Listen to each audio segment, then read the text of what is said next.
Qu'est-ce que l'autre fait pendant tout ce temps? Comment l'autre se sent pendant ce temps où moi, je ne lui parle pas parce que j'estime que je suis comme ça? Tu es dans un mariage.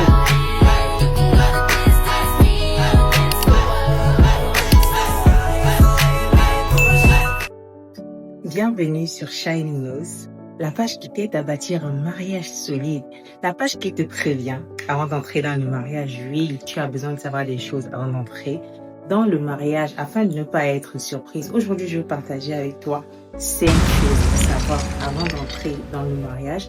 Je dirais également 5 choses que j'aurais aimé savoir avant de me marier. Choses que moi, Madame S, j'aurais aimé qu'on m'apprenne. Et aujourd'hui, je vais tout te dire en toute franchise. Il y a tellement de choses à savoir avant de se marier. Je pense aussi qu'il y a tellement de choses qu'on découvre dans le mariage. Ça veut dire on a beau te dire les choses, il y a certaines choses que tu as besoin de découvrir dans le mariage. Alors, permets-moi de te dire ces petites choses-là que je trouve importantes pour toi, qui peuvent être banalisées souvent, mais que tu dois savoir, sinon tu ne vas pas pouvoir. Je parle ici à ceux qui veulent bâtir des mariages solides. Je parle ici à ceux qui veulent bâtir des mariages heureux. Je parle ici à ceux qui veulent faire shiner leur mariage, comme l'indique le nom de ma page, Shining Nose. Alors la première chose que tu dois savoir avant de te marier, c'est que le mariage ne crée pas le bonheur. C'est la toute première chose que tu dois savoir. Le mariage ne crée pas le bonheur.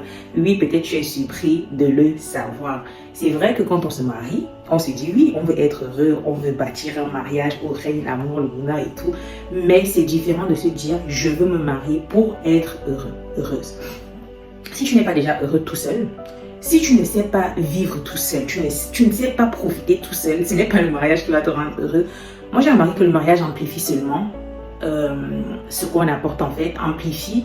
Alors, il y a un point que je vais évoquer par la suite, mais le mariage a tendance à révéler, à venir même provoquer ces caractères-là qui sont endormis chez nous. Je veux dire, tu as un caractère et le mariage va venir mettre le doigt sur ce caractère-là.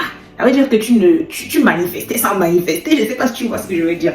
Donc, si tu entres dans le mariage en te disant, le mariage va me rendre heureux, le mariage va me rendre heureuse, ma chérie, mon cher, j'ai envie de te dire, tu te trompes et tu risques d'être déçu et nous gaspiller le nom du mariage en disant, ah finalement on m'a vendu quelque chose qui n'est pas. La deuxième chose que tu dois savoir, c'est que le mariage ne guérit pas les blessures. Ça, je sais que beaucoup de personnes vont venir attraper.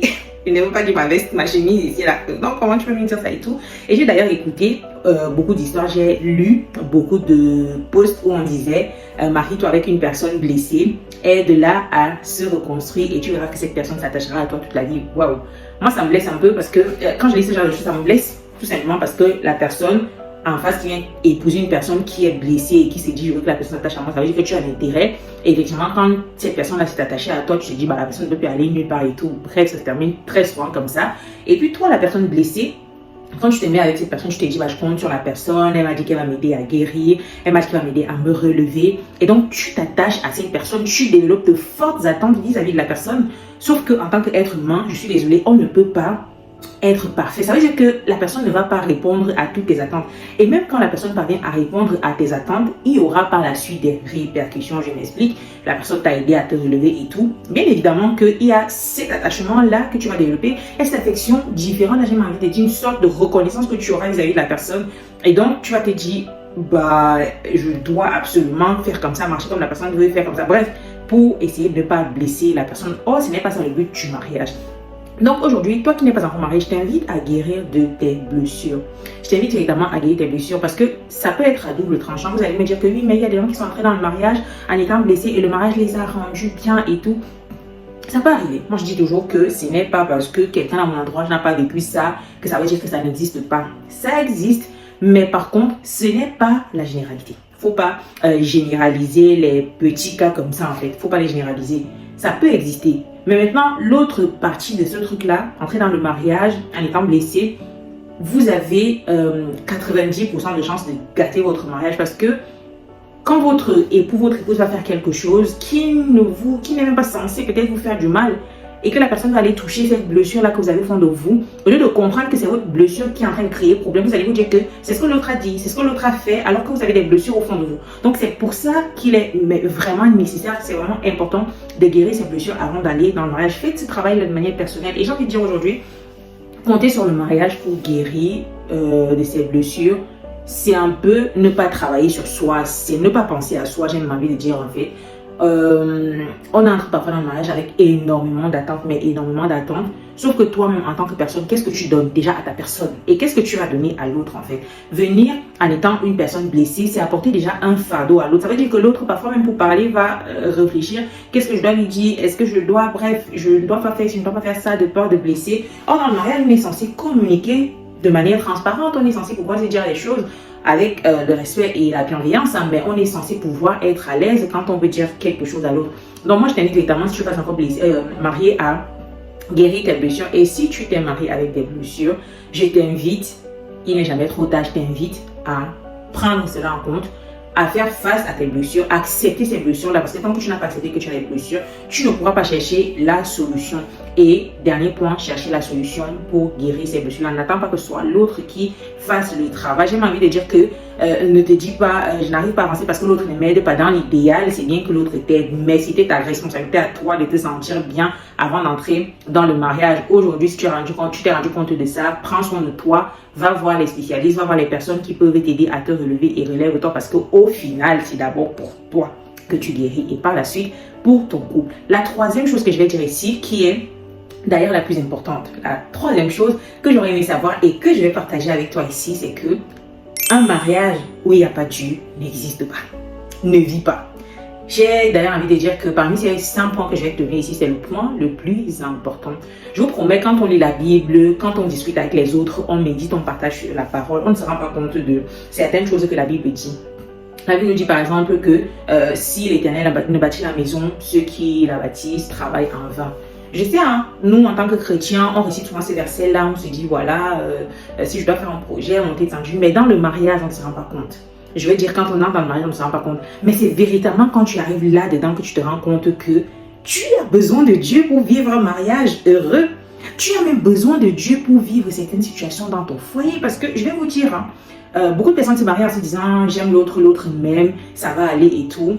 Ça aurait pu aller si on vivait l'amour de Dieu, parce que l'amour de Dieu englobe tout ce qui est à côté. Mais parce que notre amour est humain, l'amour que vous avez l'un pour l'autre ne peut pas suffire pour bâtir un mariage solide. C'est pour ça que vous avez besoin de Dieu, parce que il y aura des moments où votre chair là, votre chair humaine là, va vous dire non, moi j'en peux plus, non, moi je ne peux pas supporter sur ça. Et c'est en ce moment qu'intervient le Dieu qui surpasse tout, le Dieu qui est suprême là, qui te dit c'est avec moi maintenant que tu vas tenir. Et moi, je me suis rendu même compte d'un truc dans le mariage, c'est que parfois, on a envie de gérer par nous-mêmes. Sans se rendre compte, on a envie de gérer par nous-mêmes. Et cela part du fait qu'on n'a pas déjà une relation intime avec Dieu. On n'a pas une relation profonde, personnelle avec Dieu. Parce que le truc n'est pas de dire que c'est avec ton mari que vous allez bâtir cette relation. Chacun de vous doit d'abord avoir sa relation personnelle avec Dieu. Et ce n'est que par la suite que vous allez pouvoir bâtir cette relation-là à deux. Quand tu as cette relation intime avec Dieu, tu as tendance à l'impliquer presque dans tout ce que tu fais. Parce que je dis presque pour ne pas nous qualifier de parfait pour ceux qui y arrivent en fait. Tu vas mettre Dieu dans tout ce que tu fais. Mais quand tu n'as pas cette relation, effectivement, tu vas prendre des décisions seule. Quand quelque chose va arriver, tu vas dire, moi je suis énervée, c'est bon, je vais faire une semaine sans lui parler. Tu vas prendre tellement de décisions. Mais par contre, quand tu marches avec Dieu, à des moments, ta chair là, seule ne peut pas prendre des décisions. J'ai envie de te dire que ta chair ne peut rien.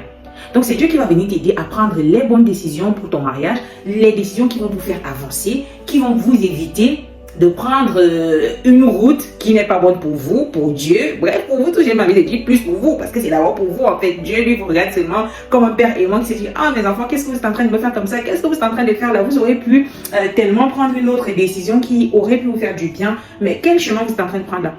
Donc, véritablement, vous avez besoin de Dieu si vous voulez bâtir un mariage heureux.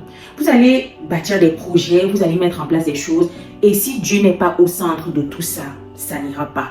Il y a même cette paix-là, quand tu crois en Dieu. Je parlais encore aux femmes sages, généralement, du moins, on partageait ensemble sur le fait que la prière apaise tellement. Et on était toutes d'accord là-dessus. Au moins, chacun de nous, ce jour-là, a donné un petit témoignage de ce que la prière peut faire, en fait. Mais véritablement, quand tu laisses Dieu venir contrôler ton mariage, il y a une certaine paix là, même dans les épreuves, même dans le moment où ça ne va pas avec ton partenaire, il y a une certaine paix là que tu as, parce que tu sais que Dieu gère la situation en fait, parce que tu sais que Dieu gère la situation. Donc si tu n'as pas encore expérimenté ça, peut-être toi qui regardes ma vidéo aujourd'hui, tu n'es pas chrétien, je ne te dis pas mon cher, ma chère, commence à aller à l'église demain, prends ta Bible. Non, expérimente. Fais juste cette expérience. Tu n'es pas chrétien, tu es marié, il y a une situation que vous traversez en ce moment, prie. Essaye, prie. Je ne te demande pas de faire une prière formelle. Dis simplement, Seigneur, je sais que tu existes. Je sais que tu es un Dieu suprême. Et je sais que si je m'abandonne à toi, tu peux gérer cette situation-ci. Fais cette expérience-là et tu verras comment ton cœur va retrouver la paix. Donc, véritablement, ce troisième point-là, mettez le même, j'ai envie de dire, c'est même le point le plus important. La quatrième chose, le quatrième point que je veux te dire ici, c'est que le mariage égale compromis. Si tu veux bâtir un mariage, tu dois apprendre à faire des compromis. Ça ne se passera pas toujours comme toi tu veux. Il y aura des moments où tu n'auras pas envie, mais tu devras faire pour faire avancer les choses. Vous voyez, il y aura des moments où tu auras envie, il y aura des moments où tu n'auras pas envie. C'est ça les compromis. C'est aussi de dire que pour le bien de notre mariage, il y a une question que tu dois te poser tous les jours. Qu'est-ce qui est bien pour notre mariage? Qu'est-ce qui est bien pour notre mariage? Je ne te dis pas ici que tout ce que tu vas faire, tu vas juste te dire qu'est-ce qui est bien pour notre mariage ou pour ne t'oublier et tout. Non, c'est pour ça que ça s'appelle compromis parce que ça vient de temps en temps. Ce n'est pas ça qui est le rythme de tous les jours. Mais il y aura des moments où il faudra que tu lâches un peu prise. Il faudra que tu banalises cette situation et que tu te dis ok, ça ne se passe pas comme moi j'aurais aimé. Aujourd'hui, on ne va pas forcément faire ce que moi j'ai envie de faire, mais c'est pas grave, je vais le faire parce que notre couple doit avancer. Le compromis dans le mariage est essentiel. Un mariage ne vit pas s'il n'y a pas de compromis. Parce que si chacun commence à faire ce qu'il veut, c'est la jungle. C'est la jungle. Ça veut dire que toi, tu viens là-bas, tu as des idées. L'autre vient là-bas, il a envie de faire ce qu'il veut. Et puis, imagine, ça donne quoi? Chacun fait ce qu'il veut, c'est la forêt, on est où là? Donc, tu as besoin d'apprendre le compromis. Et je sais que parfois, ça peut faire mal. C'est-à-dire, voilà, pourquoi pas ce que moi je veux et tout. Surtout nous les femmes là. On aime tout le temps qu'on fasse ce qu'on veut. On aime bien dire, oui, c'est mon chéri, je suis son bébé, il doit faire ce que je veux et puis monter, descendre. Mais non, toi aussi, tu dois apprendre à te dire, je vais un peu faire plaisir à cet homme-là pour qu'on puisse avancer. Je vais un peu faire comme il veut aussi pour qu'on puisse avancer. Et rappelle-toi, c'est le chef de la famille. Donc, ma chérie, soumission. Cinquième et dernier point. Bon, je vais vous donner un bonus à la fin, mais cinquième point. Le mariage est un lieu de croissance. J'entends souvent les gens dire, je suis comme je suis, tu dois m'accepter comme ça si tu m'aimes. Mais on est où là en fait? On est où là? Quand vous partez au travail et que votre boss vous dit, vous devez vous tenir comme ça. Ah, vous savez qu'il y a le salaire à la fin du mois. Là, vous allez faire des efforts. Vous arrivez au travail, vous êtes une personne peut-être qui n'aime pas trop parler. Et quand vous arrivez au travail, vous allez faire des efforts pour essayer de parler aux autres parce que vous savez que c'est un lieu où, bref, vous faites des efforts pour les autres. Mais pourquoi dans votre mariage, vous ne voulez pas faire des efforts? Vous dites, il doit comprendre que je suis colérique. Déjà, pourquoi tu déclares que tu es colérique? Pourquoi tu déclares que tu es colérique?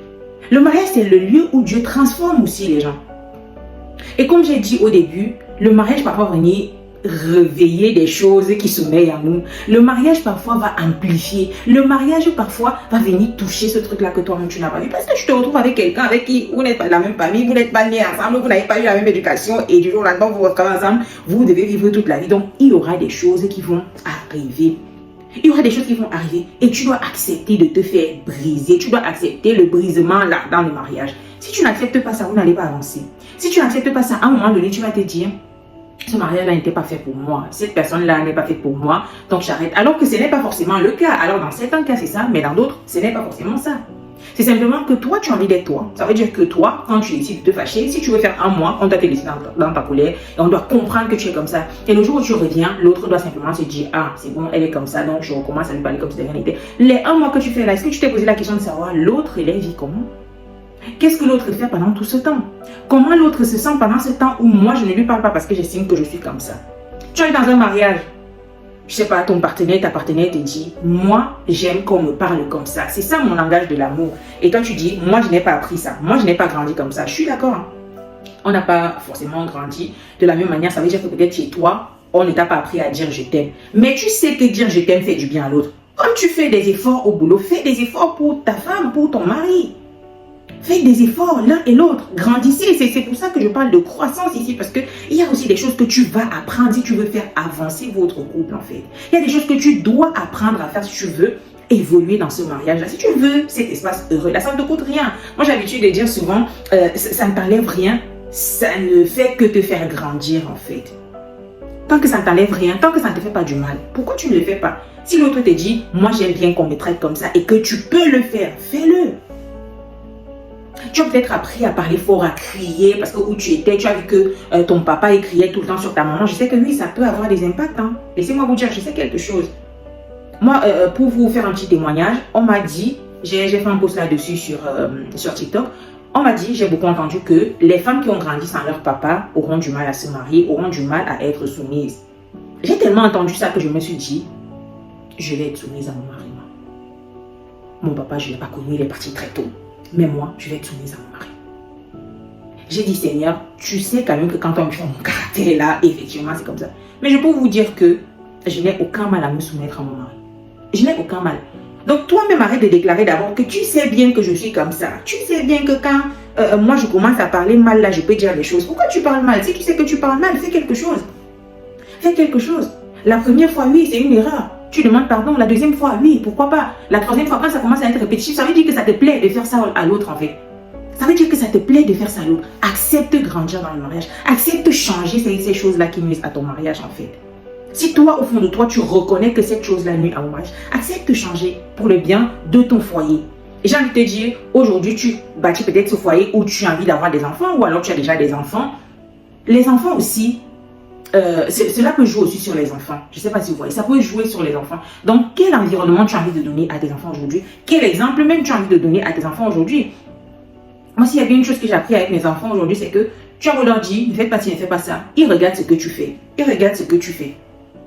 Tu vas leur dire, allez prendre des livres et tout. Est-ce que toi, tu lis? Allez faire ci, ne parlez pas mal. Toi, tu parles comment à ton enfant? Donc, véritablement accepter que le mariage soit le lieu où on doit évoluer. Et moi, aujourd'hui, en tant que parent, moi, quand mes enfants vont grandir, je m'attends à voir une évolution. Si vous sortez de chez moi, vous vous mariez, et je vois qu'il n'y a pas de changement sur certains trucs, je vais me demander, mais vous êtes avec qui en fait? Vous êtes avec qui? Pas que c'est l'autre qui doit vous changer, mais vous-même, vous devez accepter que oui, cette chose-là que l'autre me reproche, je dois changer. Et malheureusement, on attend ce changement-là, mais souvent, j'ai envie de dire, pas forcément du mauvais côté, mais d'un côté qui, pour moi, je ne sais pas trop, on va dire, oui, maintenant qu'il s'est marié, on va voir s'il achète une nouvelle voiture, on va voir si sa femme fait en sorte qu'il construise une maison, c'est bien, toutes ces choses-là sont bien, et j'ai envie de dire, oui, on a besoin de ça. Mais pourquoi on ne dit pas, on va voir si sa femme parvient à faire qu'il arrête d'être bébé à maman, qu'ils sont un peu matures, qu'ils sont un peu hommes en fait. Je sais pas. Et puis, quand on dit qu'on va voir si l'autre parvient à faire, c'est que c'est toi qui vas accepter de faire par amour pour l'autre et pour votre mariage. Ce n'est pas l'autre de venir te changer en fait. Et d'ailleurs, ça ne devrait jamais être l'objectif de quelqu'un de changer l'autre. C'est toi-même qui dois te rendre compte que ce caractère-là brise ton mariage, donc tu fais quelque chose pour changer. La dernière chose, bonus, que je vais dire ici, c'est que accepte que dans le mariage, il y a des problèmes. Accepte que ça arrive, des problèmes, des moments de tension, ces moments-là où vous ne vous entendez pas, ces moments-là où tu te poses la question de savoir, est-ce que j'ai fait le bon choix? Ça arrive. Ça aussi, je l'ai appris. Je le savais déjà, mais comme je dis, quand tu le vis, ça change tout. Tu comprends encore plus la chose en fait. Mais il faut être OK avec ces moments-là. Alors n'acceptez pas de durer dans cette saison-là où vous ne vous entendez pas. Faites le nécessaire pour arranger. Mais il est important de savoir que ce n'est pas la fin du monde. Ça arrive et je vais dire ce que j'ai déjà probablement dit ici. C'est que même avec tes frères et sœurs, vous avez des prises de tête. Avec tes parents parfois, vous avez des prises de tête. Combien de fois une personne avec qui vous n'avez pas vécu, vous n'avez pas la même éducation, forcément, vous aurez des prises de tête, mais surtout, refusez que les disputes soient votre manière de communiquer. Ok, on se dit oui, les malentendus, ça peut arriver, les désaccords, ça peut arriver, mais par contre, on refuse de communiquer par les disputes parce qu'il y a des couples qui ont accepté ça, qui se sont dit c'est normal de se disputer. Ce n'est pas normal de se disputer. On peut parler sans se disputer.